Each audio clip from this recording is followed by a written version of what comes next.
자, 오늘 배울 내용은 해상 운송과 관련된 기본적인 내용부터 시작을 해서 해상 운송의 계약, 그리고 해상 운송의 주류를 이루는 정기선과 부정기선 뭐 그런 내용에 대해서 공부하도록 하겠어요.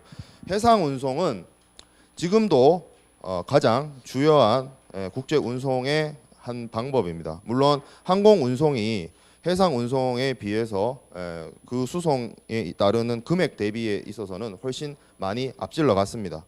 근데 해상 운송만이 가지는 여러 가지 특징들 때문에 해상 운송이 아직도 주요한 국제 운송 수단입니다. 항공 운송이 가지지 못하는 장점이 해상 운송은 대량 수송이 가능하다는 점이죠. 여기 해운의 특성에 보면 세 번째 나오는 대량 운송. 지금 현재 항해 중에 있는 뭐 머스크사의 큰 대형 컨테이너 선박 같은 경우에는 18,000 TEU급 선박이 실제로 운행되고 있습니다. 그러면 컨테이너를 18,000개를 실는다는 얘기인데 그 정도 대량 운송은 사실상 해상 운송만 가능합니다. 그리고 항공기가 가지고 있는 장점이 신속성인데 비해서 항공기는 그 항공기라는 그 기체의 특성상 실을 수 있는 물량의 한계가 있죠. 그런데 거기에 비해서 해상 운송은 대량의 운송이 가능합니다. 대량으로 운송을 하기 때문에 상대적으로 항공비에서 운임도 싸요. 운임도 굉장히 싼 편이기 때문에 경제성이 있다. 그리고 예전과 비해서 예전에 우리가 뭐 대항해 시대 이렇게 얘기할 때는 조그마한 배에 GPS도 없이 그냥 오로지 선원의 직감과 그리고 나침반과 하늘의 별자리를 바라보면서 운행하던 시절이 있었어요. 14세기, 15세기. 근데 지금은 어때요? GPS가 있죠. 그 망망대해 한가운데 바다에 떠 있어도 내가 지구상에 도대체 어디에 있는지 다 알 수 있습니다. GPS나 레이더 이런 기술들이 많이 발전했기 때문에 예전에 비해서 선박 사고의 발생 확률도 많이 낮아졌고 그만큼 선박의 운행이 많이 안전해졌습니다. 그리고 선박은 장거리 운항이 가능합니다. 도로 운송의 경우에는 굉장히 짧은 구간을 움직일 수밖에 없고 철도 운송을 생각해봐도 철도가 놓여 있는 인프라가 구축되어 있는 곳에만 갈 수 있는 것에 비해서 자유롭게 선박을 이용해서 바다를 이용해서 항해를 할 수 있기 때문에 자유롭게 먼 거리를 운항할 수 있습니다. 다만 이제 항공 운송의 최고 장점이 신속성인데 그 신속성에 비하면 아직까지 아무리 조선 기술이 발달했고 배의 속도가 빨라졌다 하더라도 그 속도를 못 따라가죠. 지금도 미주 노선이나 이런 곳에 한번 가려고 하면 거의 한 달 가까이 시간이 걸립니다. 그래서 해상 운송 절차를 살펴볼 텐데 여기 있는 그림이 중요한 게 아니고 이제 하나하나씩 여기 1, 2, 3, 4, 5, 6 이렇게 넘버링을 되어 있는 순서대로 한번 쫓아서 한번 가도록 해 봅시다. 첫 번째로 수출을 하는 사람이 해상 운송을 하기 위해서 해상 운송 선사를 컨택을 하겠죠. 그걸 이제 선복 예약이라고 합니다. 선복 수출상이 될 거고 수출상 수입상 관계에서는 수출상이 될 거고 매도인과 매수인의 관계로 봤을 때는 매도인 되고 그리고 물품을 보내는 사람의 입장이 됐을 때는 송화인이 됩니다. 그래서 송화인이 정기선의 경우에는 해운 회사들이 자신의 선박의 항해 스케줄이나 이런 것들을 업계에 관련된 신문이나 아니면 뭐 잡지나 아니면 뭐 게시판이나 인터넷 홈페이지를 통해서 다 공지합니다. 그걸 조회해보고 자신이 필요로 하는 자신의 그 상업적 목적에 맞는 운항 스케줄을 발견을 하면 이 송화인은 해운 회사에 컨택을 하겠죠. 이 컨택이 선복 예약이라고 합니다. 부킹이라고 하죠. 클럽 가면 많이 하죠. 그거 예약하는 거. 뭐 골프 클럽 가서도 자기 그 라운드를 돌기 위해서 부킹한다. 보통 예약한다 할 때 우리 은어로서 부킹이라는 표현을 많이 쓰죠. 그 부킹이란 말을 똑같이 씁니다. 여기서도. 그래서 첫 번째로 그 송화인이 선박 회사에 보낼 때는 뭐 명칭은 뭐 여러 가지 쓸 수 있습니다만 shipping 리퀘스트를 제출한다고 되어 있는데 구두로 하기도 하고 전화상으로 하기도 해요. 실무적으로는. 그래서 shipping 리퀘스트를 받으면 부킹 예약이 이루어지고 인수 예약서라고 우리말로 표현이 되어 있는데 실제로는 부킹 노트라고 하는 요것을 교부함으로 인해서 일종의 매매 계약에서 청약과 승낙과 같이 내가 배에 화물을 실을게. 그럼 실으렴. 이런 식으로 예약이 되는 것을 운송 계약이 체결된 것으로 간주가 됩니다. 그러면 운송 계약이 체결됐다라고 하면 두 번째 할 수 있는 부분이 공 컨테이너를 해운 회사가 송하인에게 보내는 경우입니다. 물론 공 컨테이너를 보내는 경우에는 FCL 화물에만 해당이 돼요. LCL 화물은 이렇게 하지 않습니다. FCL 화물은 만재 화물, 풀 컨테이너 로드. LCL 화물은 레스 댄 컨테이너 로드라고 해서 한 하주의 화물이 하나의 컨테이너를 다 채울 수 있느냐. 그리고 한 하주의 화물이 하나의 컨테이너를 다 못 채우기 때문에 여러 하주의 화물을 혼재 작업을 거쳐서 하나의 컨테이너를 만드는 거를 레스 댄 컨테이너 로드라고 하는데, 공 컨테이너를 운송회사가 송하인한테 보내는 경우는 FCL의 경우에 해당이 돼요. 어차피 이 컨테이너 하나를 이 하주가 다 채울 거기 때문에 운송회사 입장에서는 컨테이너를 직접 보내줍니다. 실으라고. 그래서 그걸 뭐라 그러냐면 스포팅이라고 합니다. 스팟, 핫스팟 할 때 그 스팟. 그래서 이 공 컨테이너를 송하인에게 배송을 해줍니다. 그렇게 되면 선적 물품을 준비를 하겠죠.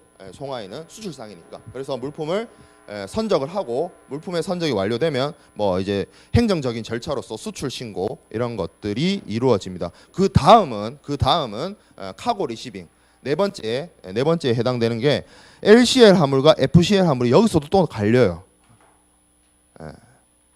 어떻게 갈리느냐? 첫 번째로 FCL 화물의 경우에는 이미 하나의 컨테이너를 하나의 송하인이 화물을 다 채웠습니다. 그 경우에는 이 하주가, 이 송하인이 바로 컨테이너 야드로 보내고, 컨테이너 야드 오퍼레이터가 그 컨테이너를 받아서 컨테이너 야드에 야적을 하고 선적 준비에 들어갑니다.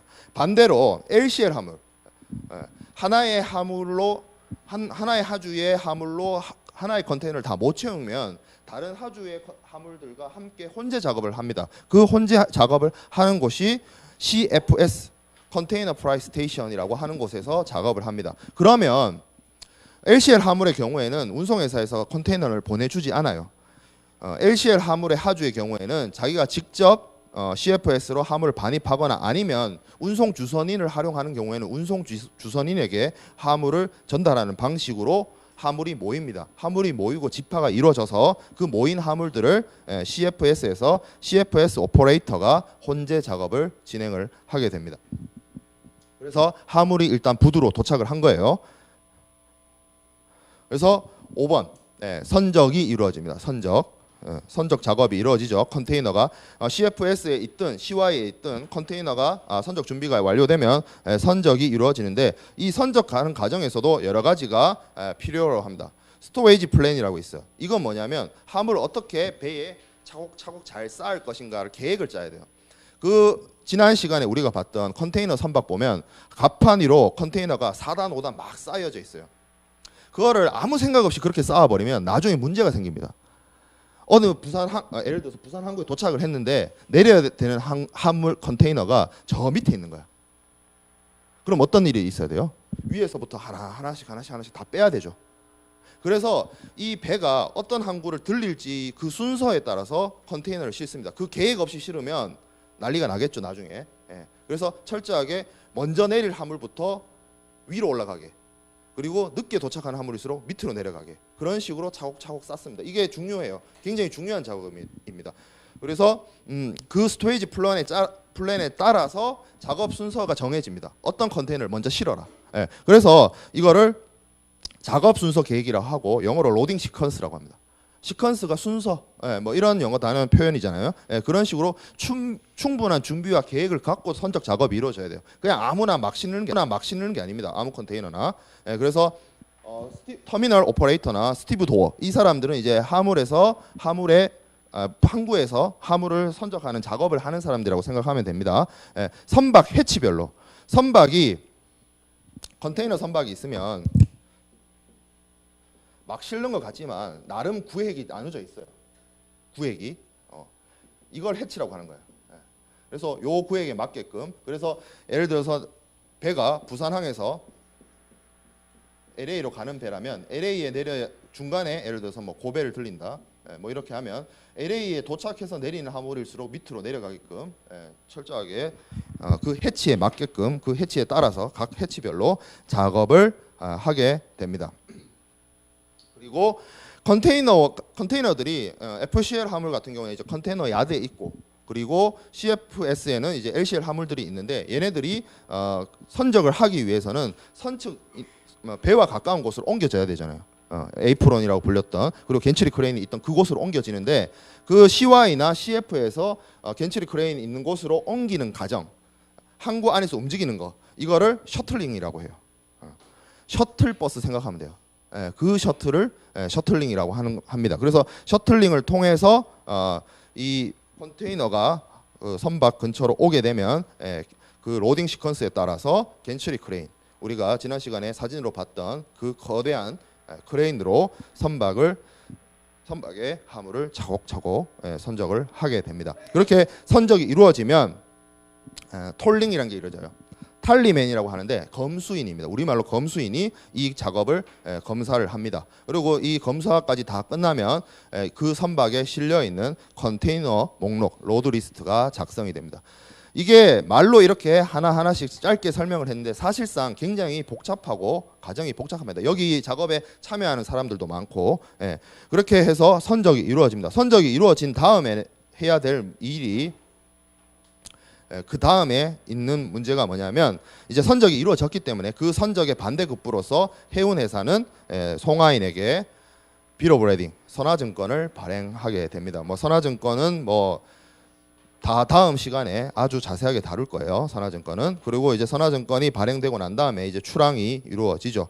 출항이 이루어지고 나면 항해가 이루어질 것이고 항해가 한참 있은 다음에 목적항에 도착할 때쯤 되면 해상운송인은 그 화물을 받아야 되는 사람, 뭐 수입자가 될 수도 있고 여기서는 그림에는 수입자로 되어 있는데 수출상의 대리인이 될 수도 있어요. 그거는 뭐 거래의 정황에 따라서 다 다른 거죠. 케이스 바이 케이스죠. 그래서 도착할 때쯤 되면 화물이 이제 곧 도착합니다라고 알려주게 됩니다. 그거를 우리말로 화물 도착 예정 통지서 어리벌 노티스라고 합니다. 화물 오니까 이제 받을 준비하세요. 그 얘기예요. 그래서 하선 장소에 도착을 하게 되면 이제 선박이 이제 그 항구에 도착항에 접안을 하게 되고 그리고 나서 화물이 스티브 도어링 컴퍼니 똑같이 양육항에서도 이 양육 작업을 하는 회사들이 있겠죠. 그런 사람들에 의해서 화물을 양육하는 작업이 이루어집니다. 그렇게 되면 이제 양육이 이루어지면 그 양육항의 컨테이너 야드나 아니면 CFS에 화물이 이제 도착을 할 거예요. 물품이 들어오겠죠. 배에서 내린 다음에 그때는 그 다음에는 대금 결제의 문제로 넘어갑니다. 만약에 신용장 방식을 사용해서 거래를 했다라고 친다면 송하인이 발급받은 해상운송인으로부터 선사로부터 발급받은 BL은 신용장의 조건에 일치하는 제시를 이뤄서 은행을 통해서 수입상으로 가겠죠. 그래서 수입상이 신용장 개설은행에게 대금 결제를 하게 되면 선화증권을 받고 그 선화증권을 해상운송인에게 제시하면 보통 딜리버리 오더라는 게 나옵니다. 딜리버리 오더라는 건 여기 보면 11번에 화물 인도 지시서라고 해요. 화물 인도 지시서. 쉽게 말해서 해운회사의 그 산하에 있는 선박 관리인이나 아마 화물 관리인이나 창고 관리인이나 이런 사람들한테 이 사람이 화물을 받아야 되는 사람이니까 이 사람에게 화물을 넘겨주세요라고 하는 그런 지시서라고 보면 됩니다. 그래서 화물 인도 지시서에 의해서 화물이 수령 받을 수 있게 됩니다. 여기서 또 갈리죠.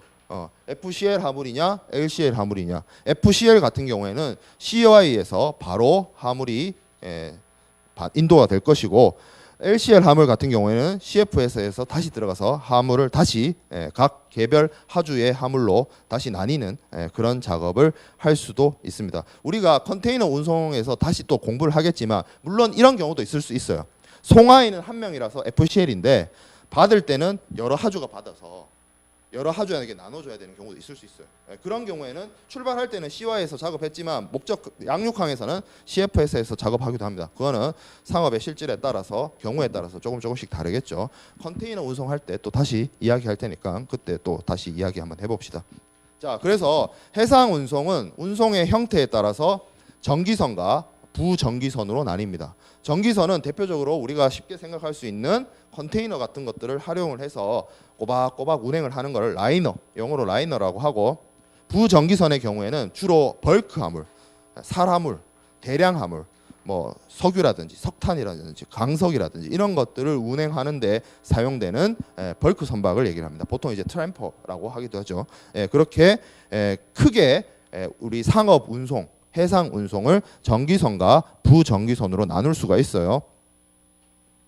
그래서 정기선을 좀 살펴보면 기본적으로 정기선이라고 하는 것은 선박 회사가 정해진 스케줄에 따라서 정해진 운임으로 정해진 항로를 규칙적으로 운항을 하는 겁니다. 일종의 여러분들이 타본 뭐 고속버스나 아니면 KTX 같은 것처럼 KTX와 고속버스도 보면 운임이 딱 정해져 있고 몇 날 몇 시에 어디서 어디로 간다, 타임 스케줄이 다 정해져 있죠. 나는 그냥 가서 표를 예매를 하고 타면 되는 거죠. 그런 식으로 화물 운송을 운용하는 게 정기선 운송입니다. 보통 부정기선에 비해서 정기선 운송의 경우에는 아주 규칙적으로 운항을 하기 때문에 주로 이제 컨테이너 화물이라든지 뭐 그런 것들이 운반이 되고, 뭐 필요에 따라서는 조금 있다가 배우겠지만 해운 동맹을 맺어서 해운 동맹 카르텔을 형성해서 여러 나라나 여러 해운 회사가 함께 참여해서 전 세계에 운송 서비스를 제공을 해주고 있습니다. 근데 단점은 보면 컨테이너 선박 자체가 아무래도 벌크 선박보다 크고, 그리고 아무래도 기술이 많이 필요로 한 선박이기 때문에 건조 단가도 비싸고, 그렇고 이 경우에는 지금 현재 시점에서 얘기를 해보면 해운 회사들이 굉장히 많이 어렵습니다. 가격 경쟁이 심해요. 경쟁이 심해서 지금 치킨 게임을 하고 있어요, 사실상. 그래서 조금 이따가 해운 동맹 할 때 얘기하겠지만 지금 해운 동맹을 맺는 가장 큰 이유가 살아남기 위함도 있어요. 살아남기 위함. 그리고 장점으로서 고정된 항로를 규칙적으로 운항하고, 그리고 선적기를 맞추는 데 편리하다. 이런 것들에 있어서 장점은 뭐냐면 그 머스크사에서 하는 것 중에 데일리 서비스라는 게 있습니다. 데일리 서비스란 게 뭐 딱 들어보면 뭐 하루 만에 배달해 준다는 같은 개념으로 들릴 수 있는데, 머스크사가 하는 데일리 서비스는 그런 개념이 아니고 매일 주요 항로에 배가 한 척씩 투입되는 걸 말합니다. 그 투입되는 배는 화물을 채우고 안 채우고가 중요한 게 아니에요. 무조건 하루에 한 번씩 주요 항로, 예를 들어 북미 항로면 북미 항로, 구주 항로면 구주 항로에 배를 투입을 합니다. 그럼 언제든 내가 배에 화물을 실을 수 있다는 거죠. 손해가 나도 상관없어요. 손해가 나서 상관없이 매일매일 그런 식으로 투입을 합니다. 그 정도의 경제력과 경제력 사이즈가 돼요, 머스크사는. 그러면 문제는 영세한 해운 회사들이 죽어나가는 거지. 뭐 그런 식의 서비스를 제공하고 있습니다. 부정기선, 부정기선은 정해진 운임이나 정해진 스케줄이 있는 게 아닙니다. 그의 때에 따라서 예를 들어서 어떤 하주가 뭐 호주에서 철강석을 한국으로 옮겨 달라라고 한다면 그게 항상 있는 게 아니고 가끔씩 있는 일이라면 그 호주 근해에 머물고 있던 선박의 하주에게 연락이 가서 계약을 맺고 부정기적으로, 부정기란 말이 정기적이지 않다는 얘기죠. 가끔씩 일어나는 운항을 얘기를 합니다. 이 부정기선, 그러니까 주로 벌크선의 경우에는 벌크선 운임이 정해진 운임에 따라서 정해지는 것이 아니고 철저한 수요 공급 법칙에 의해서 정해집니다. 아무래도 선박 운송을 필요로 하는 사람들, 선박을 필요로 하는 사람들이 많아지면, 공급에 비해서 수요가 많아지면 당연히 운임이 올라갈 것이고, 반대의 경우에 해당이 되면 운임이 내려가게 될 것입니다. 그래서 벌크 화물에는 주로 강석이나 곡물, 뭐 설탕, 면 이런 것들, 비료 이런 것들이 운송 대상이 되는 경우가 많이 있습니다. 그래서 단점으로도 아까 설명한 것처럼 운임이 수요 공급에 의해서 결정되기 때문에 국제 시세가 있어요. 운임 요율에 대한 시세가 있는데 이것에 대한 변동폭이 매우 큽니다. 지난 시간에 얘기할 때 지지난 시간이었죠. 지지난 시간에 현대상선과 한진해운의 어려움에 처했던 가장 근본적인 원인이 용선료가 용선료와 운임이 가장 높던 시절에 장기 용선 계약을 체결해서 운임이 떨어지면서 그것을 감당하지 못했다라는 얘기를 했죠. 예, 그런 식으로 단점이 지적될 수가 있습니다. 예.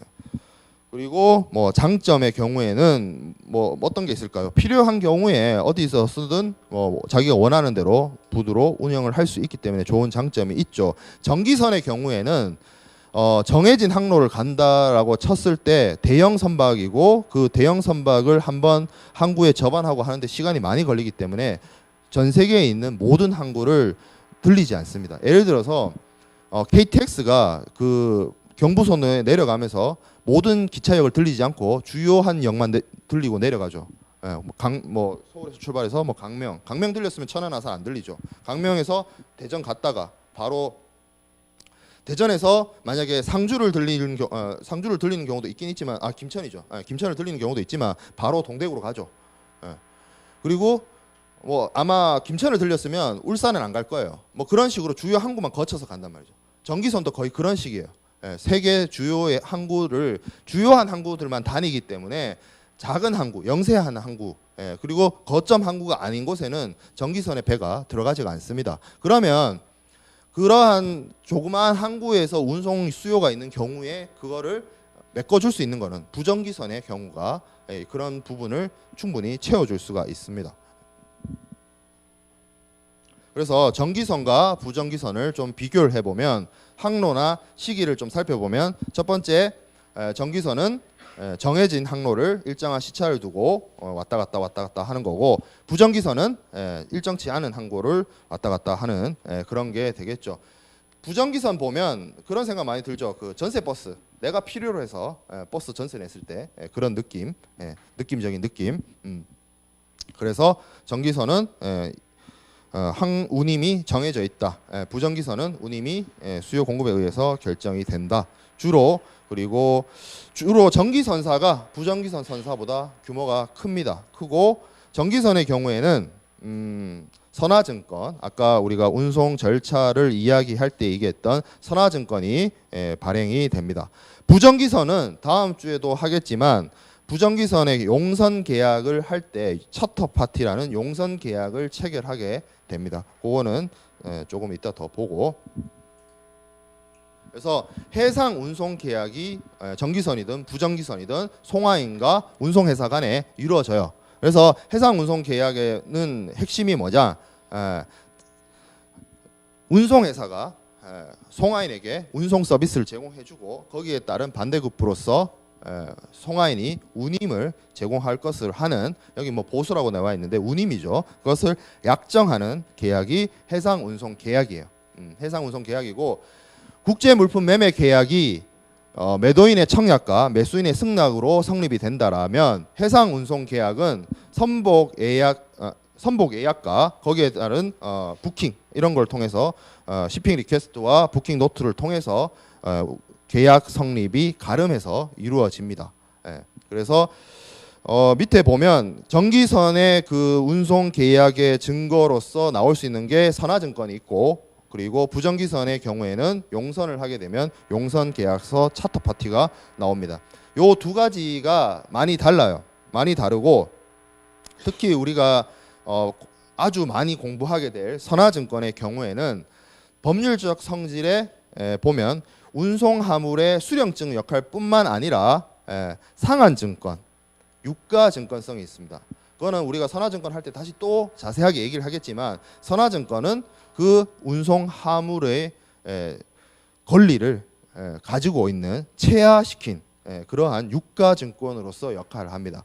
용선계약서는 그야말로 배를 빌렸다라고 하는 용선계약서의 그냥 계약서일 뿐이에요. 뭐 그런 유가증권성이나 뭐 그런 게 없어요. 그리고 용선계약의 경우에는 이런 경우도 있습니다. 선주가 있고 배주인이죠. 배주인 있고 배를 빌리는 사람이 있어요. 용선하는 사람이죠. 배를 빌리는 사람. 이 배를 빌리는 사람이 운송인이 될 수도 있어요. 그럼 운송 서비스를 제공해 주겠죠. 하주에게. 그리고 이 하주가 용선자에게 운임을 주겠죠. 이렇게 돌아가는 경우도 있어요. 그러면 여기서 나오는 게 차터 파티, 용선 계약서입니다. 용선 계약서. 그리고 여기 용선자가 운송인 역할을 하면서 하주에게 발행해 주는 게 차터 파티 BL이에요. 차터 파티 BL이라고 하는 거예요. 이거 또 다음 시간에 이제 용선 계약 할 거거든. 그때 또 자세하게 얘기를 할 텐데, 한진해운 같은 경우에 자선 선박 비율도 많았지만 뭐가 있었어요? 우리 그래프에서 봤죠. 용선 비율이 굉장히 높았죠. 그러니까 그리스나 뭐 그런 곳 선주한테 배를 빌려서 자기가 배를 빌린 다음에 자기가 운송인 역할을 하는 거예요. 그래서 자기의 고객들한테 빌린 배를 가지고 운송 서비스를 제공을 했죠. 물론 그거는 이제 나용선으로서 굉장히 장기간 배를 빌린 경우가 해당이 되는데, 용선 계약에 있어서는 용선 계약서가 있고 용선 계약부 선화증권이 따로 있다. 그 얘기를 다음 시간에, 다음 주에 용선 계약 공부할 때 또 자세하게 이야기하도록 합시다. 자, 그리고 계품 운송 계약. 이게 뭐 다른 게 아니고, 쉽게 말해서 선화증권에 의해서 화물 운송할 때 하는 운송 계약을 계품 운송 계약이라고 합니다. 개별적인 하나의 화물에 대해서 운송 계약을 체결한다라고 해서 계품 운송 계약이라고 해요. 그래서 주로 이 선화증권을, 우리가 아까 말한 그 선화증권을 운송 계약의 증거 서류로서 제시되는 것이죠. 여기 보면 뭐 다른 말들은 다 읽어보면 이해가 충분히 될 것이라고 생각이 되는데, 두 번째 단락에 두 번째 줄에 부합 계약 방식으로 체결된다는 말이 있어요. 이 말이 뭐냐면 이런 거예요. 우리가 그 국제 물품 매매 계약에서는 매도인이 청약하고 매수인이 승낙을 해서 매매 조건의 세부적인 사항, 뭐 품질은 어떻게 할 것이고 수량은 어떻게 할 것이고 가격은 어떻게 할 것이고 이런 거를 양 당사자가 동일한 본인의 입장에서 협상을 하고 일반 거래 조건 협정서를 만들고, 그래서 매매 계약서를 씁니다. 그렇게 형성이 되는 매매 계약인데, 운송 계약은 어떤 방식이냐면 해운 회사가 훨씬 규모가 크고 뭐 소위 말해서 갑이죠. 계약에 있어서 갑이란 말이에요. 그래서 해상 운송에 관한 이 해운 회사가 만들어 놓은 이미 만들어진 계약서, 일종의 계약서이자 일종의 약관이 있어요. 그걸 제시해 줍니다. 거기에 뭐야? 내가 운송을 맡기겠다라고 하면 거기에 수락하고 거기에 사인할 수밖에 없는 상황이 되는 거죠. 한쪽에 계약 체결을 하는데 일방적으로 한 사람이 만든 계약서를 들고 와가지고 너는 사인만 해. 계약서는 내가 만들었으니 넌 사인만 해. 이런 방식으로 이루어지는 거래, 이런 방식으로 이루어지는 계약이 부합 계약이라고 하는 거예요.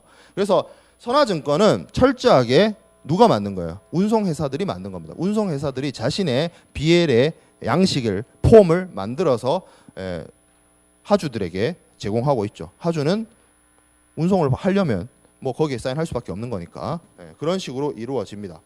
그래서 이 선화증권이 물품의 수령증, 그리고 목적지에서 물품과의 상한증, 그리고 물품의 어떤 권리, 물품의 소유권이나 점유권이나 뭐 처분권, 담보권을 체화한 유가 증권성도 있지만 기본적으로 운송 계약의 증거 서류로서의 역할을 하는 겁니다. 그래서 계품 운송 계약 절차는 뭐 앞에 해상 운송 절차에서도 다뤘죠. 그래서 선복 요청을 하고 부킹을 하게 되고 그런 방식으로 계품 운송 계약이 이루어집니다. 자, 아까 얘기했던 차터 파티, 용선 계약, 배를 빌리는 거예요. 배를 빌리는 거. 배를 빌리는 것은 선박의 전부나 혹은 일부를 선주가 그 운송인이나 아니면 하주에게 제공하고 그것을 거기에 대한 반대급부로서 운임 혹은 용선료를 지급하는 것을 약정하는 것을 용선 계약이라고 해요. 그래서 주로 사람을 운송하는데 많이 쓰이게 되죠. 근데 이제 용선 계약 같은 경우에는 운송인이 만든 그런 것이 아니고 다음 시간에 하겠지만 젠콘 서식이라 해서 어떤 협회에서 공인된 폼을 형식을 만들었어요. 그래서 거기다가 양 당사자가 합의하고 서명하는 방식으로 이루어지고 있습니다.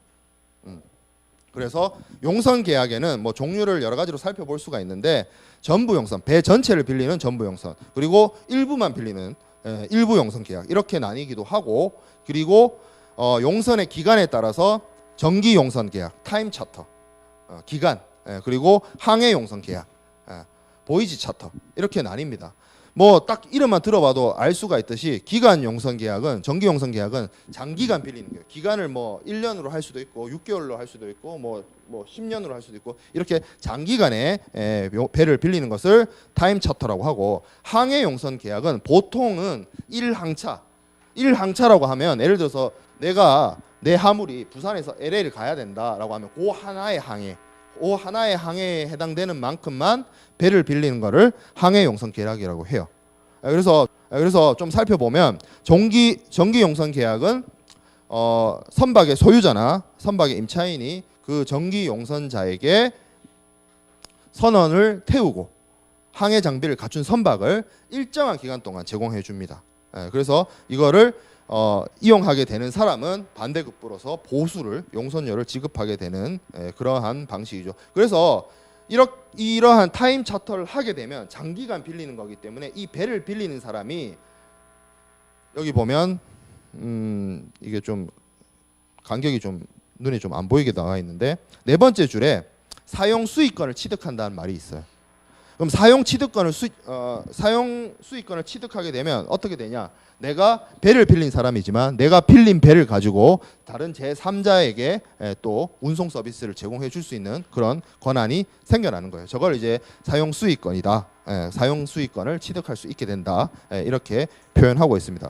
그리고 항해 용선 계약. 항해 용선 계약은 선박의 소유자나 선박의 임차인이 상대방에게 항해 용선자죠. 용선자에게 선원을 승무시키고 항해 장비를 갖춘 선박을 1항차 상황에 따라서 복수의 항차가 될 수도 있어요. 여러 항차를 제공해서 항해에 사용하게 하는 경우에 항해 용선 계약이 이루어집니다. 그래서 조금 상황이 다르죠. 항해 용선 계약은 이런 그림이 아니에요. 이런 형태의 그림이 아니고 그야말로 선주가 있고 이 선주에게로부터 배를 빌리는 용선자.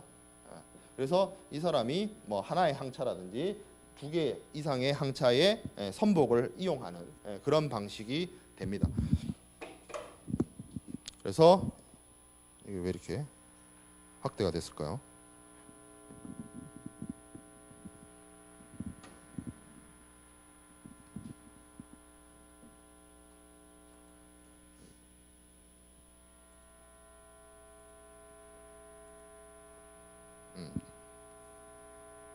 그래서 전기선 운송은 이제 주로 계품 운송 계약이 이루어지고 운송 증권으로서는 부합 계약에 따라서 선화증권이 발행되고, 그리고 부전기선 운송의 경우에는 용선 계약을 체결하고 용선 계약서가 나옵니다. 차터 파티. 지금 용선 계약서 및 선화증권 발급해가지고 3번에 나와 있는 내용은 아까 설명한 이런 경우 제3자에게 운송 서비스를 제공해 주는 것을 설명해 놓은 거예요.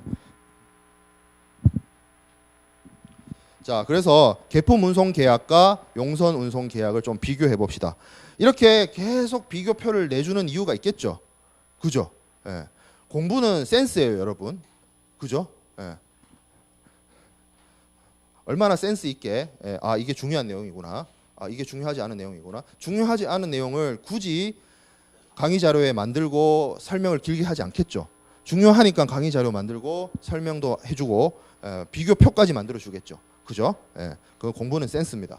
자, 그래서 계품 운송 계약은 개개 화물을 운송을 인수하는 거, 선화증권 계약이라고 하기도 하고 주로 라이너, 전기선을 통해서 이루어집니다. 그리고 아까도 얘기했지만 하나의 배에 여러 개의 컨테이너가 실려요. 그리고 한 컨테이너 안에도 여러 하주의 화물이 실리기도 해요. 그렇기 때문에 하주가 불특정 다수예요. 엄청 많은 사람들이 이 운송 서비스를 이용하게 되겠죠. 그리고 화물의 경우에는 주로 공산품이 되거나 아니면 그 하나의 컨테이너 안에 들어갈 수 있는 화물, 이런 것들이 될 겁니다. 반대로 용선 운송 계약의 경우에는 특정한 사람, 특정한 배를 빌리는 사람에 의해서 용선 계약이 이루어질 겁니다. 그 한 사람이겠죠. 그 한 사람. 그래서 부전기선을 통해서 이루어지고 주로 대량 화물이 이루어지게 있어요. 실제로도 우리나라의 그 여러 선사들 중에서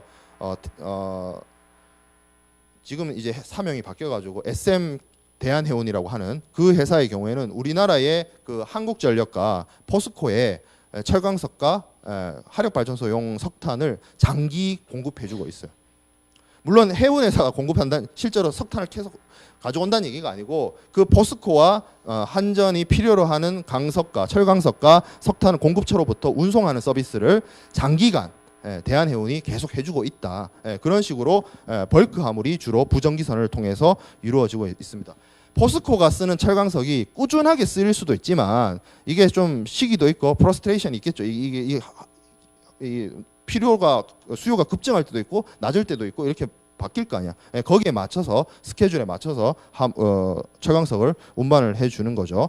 자, 그리고 서류는 개폭운송 계약의 경우에는 BL이 발행이 되고 용선 운송 계약에는 용선 계약서가 나오고 운임은 정해진 운임. 정해진 운임을 타리프라고 해요. 타리프.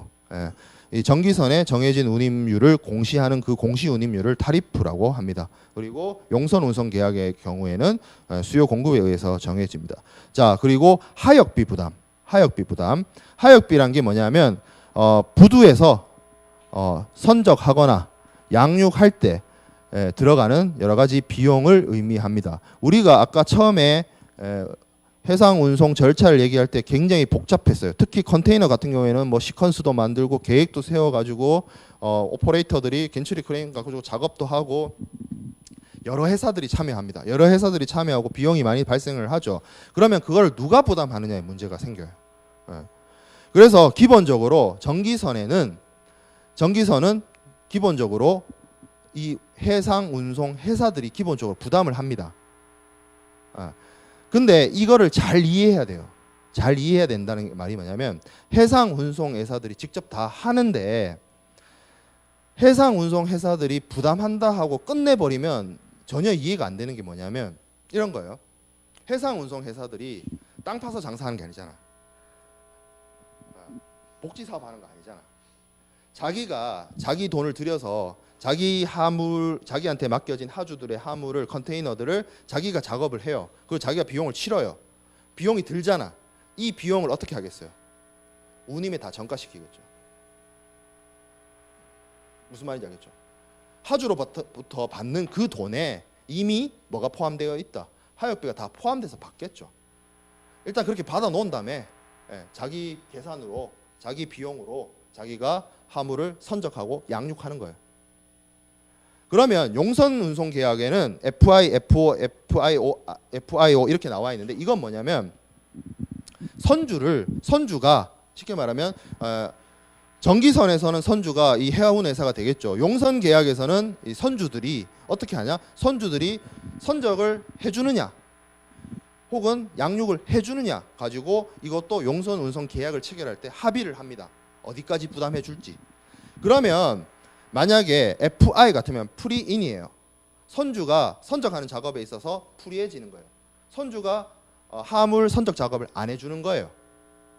그러면 오해하기 딱 좋은 게 그러면 이게 선주가 굉장히 좋은 거 아니냐 뭐 이렇게 생각할 수 있는데 반대로 생각해 보면 그 선적하는 비용을 선주가 용선자로부터 받겠어요? 안 받죠. 그러니까 운임 자체에 선적 비용이 빠져 있을 거예요. 그런 식인 거죠. 이게 그냥 단순하게 오해하는 많은 이유가 뭐 선적 비용을 뭐 선주가 부담하지 않고 뭐 용선자가 부담하고 아니면 선적 양육 다 용선자가 부담하고 이렇게 생각할 수 있는데 기본적으로 라이너 자체도 전기선 자체도 모든 것을 다 이 해운 회사들이 부담한다라고 느껴지지만 해운 회사들이 땅 파서 장사하는 게 아니라니까. 다 운임에 전가시킵니다. 이거는 특히 용선 운송에 있어서의 하역비 부담은 다음 주에 또 자세하게 이야기하도록 하겠습니다. 중거법은 선화증권의 경우에는 헤이그 규칙 그리고 그 헤이그 규칙의 개정판인 헤이그 비스비 규칙 이런 게 쓰입니다. 실제로 지금 현 시점에 선화증권 통일에 관한 선화증권 법규에 관한 통일의 규칙으로 쓰이고 있는 것은 헤이그 비스비 규칙이에요. 실제 여러분들이 BL을 봤을 때 BL의 뒷면에 적혀 있는 내용들은 다 헤이그 비스비 규칙입니다. 그리고 헤이그 비스비 규칙 말고 해상 운송의 국제 규칙으로서 나타난 게 있어요. 뭐 함부르크 규칙이라든지 로텔담 규칙이라고 것들이 있는데 함부르크 규칙하고 로테르담 규칙은 실질적으로 쓰이지를 않고 있기 때문에 헤이그 규칙과 헤이그 비스비 규칙이 중요하고, 그리고 요거는 중간고사 이전에 헤이그 비스비 규칙 우리가 원문을 공부하는 시간이 올 겁니다. 자, 그리고 용선 운송 계약의 경우에는 이러한 국제 규칙이 따로 마련되어 있지 않습니다. 그렇지만 이게 용선 운송이란 것, 왜 굳이 이름에다가 계약이란 말을 넣겠어요? 선주와 용선자의 배를 빌리고, 그리고 배를 빌린 거에 대한 반대급부를 제공하는 계약이죠. 그래서 계약의 원칙이 적용이 됩니다. 계약 자유의 원칙이란 거는 민사 계약이죠. 두 사람의 상거래를 통한 계약이기 때문에 기본적으로 이 두 사람의 합의가 가장 중요한 게 되고, 이 두 사람의 합의가 이루어지면 기본 양식, 계약 양식이 따로 정해져 있어서 그 계약서를 쓰고 용선 운송 계약이 체결이 되는 그러한 방식입니다. 자, 이렇게 계품 운송 계약 혹은 선화증권 계약 혹은 그리고 용선 운송 계약, 이런 것이 해상 운송을 하는 데 있어서 주요한 계약들이고, 그 외 다른 계약들을 좀 살펴볼게요. 기타 계약. 기타 계약은 대표적으로 제운송 계약이 있습니다. 제운송 계약은 이미 내가 계속 설명했어요. 이런 경우 배를 빌린 용선자가 제3자에게 운송 서비스를 제공하는 경우, 그걸 이제 여기서는 재운송한다. 그리고 이 재운송 계약을 서브 차트다. 요 계약을 서브 차트다. 이렇게 바라보고 있는 거죠. 그래서 당사자 간 법률 관계를 조금 살펴보면 여기 선박 소유자가 있죠. 선박 소유자가 있고 용선자가 있어요.